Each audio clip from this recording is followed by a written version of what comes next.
Con los recientes anuncios de convocar a los jóvenes a un servicio militar que tendría la modalidad de seleccionar a los futuros miembros de las Fuerzas Armadas mediante un sorteo, la Defensoría del Pueblo a nivel nacional ya se ha pronunciado frente a esta medida. En Tacna, zona de frontera, este tema no ha quedado de lado, causando la intriga y preocupación de muchos.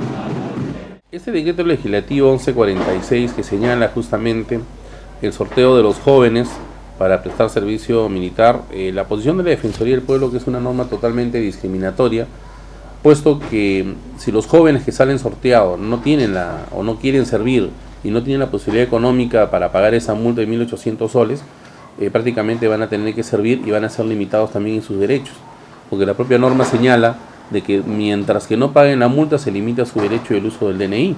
En consecuencia resulta totalmente discriminatoria para este tipo de servicios y de alguna manera e indirectamente se está haciendo un servicio militar obligatorio. Por eso que la posición de la Defensoría del Pueblo es que esta norma es una norma discriminatoria y no se puede atacar sobre las consecuencias. ¿Qué es exactamente lo que dice esta ley, donde se modifica el servicio militar? En su artículo número 50 menciona: los elegidos por sorteo están obligados a presentarse en el plazo señalado para incorporarse al servicio acuartelado.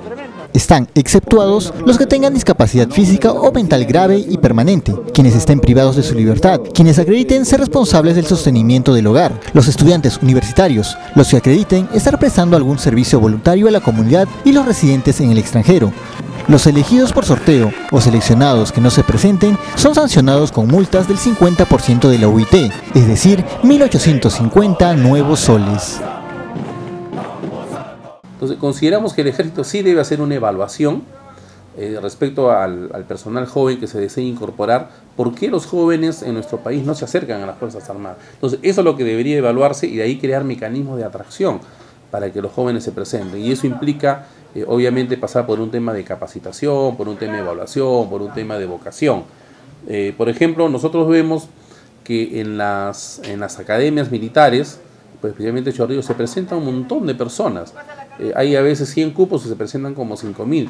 Ese personal, por ejemplo, sería interesante si realmente tiene esa vocación para prestar ese servicio al ejército. Debería ser un requisito prestar el servicio militar acuartelado, a efectos de que sirva como capaz una nota o capaz como una experiencia o un antecedente positivo para ellos.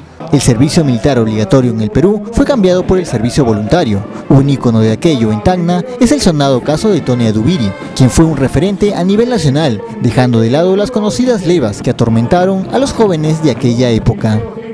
Porque el tema de prestar el servicio militar obligatorio también es un tema de vocación y es un tema de especialización que el Ejército ha tenido que hacer valer todas las vías pertinentes a efecto de atraer a estos jóvenes que tienen vocación.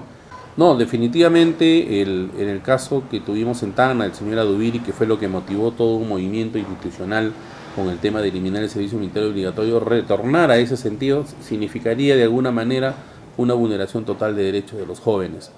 Por cuanto hay muchas formas de servir a la patria, no solamente es el ejército, y eso hay que respetarlo de aquellas personas que no quieren prestar servicios públicos. Uno sirve a su patria justamente estudiando, ejerciendo una profesión, ejerciendo una actividad, ejerciendo un mecanismo de aporte, ¿no? Haciendo actividades de comercio, inclusive pagando sus impuestos. Entonces no se puede suministrar o hacer creer a la gente que esa es la única manera.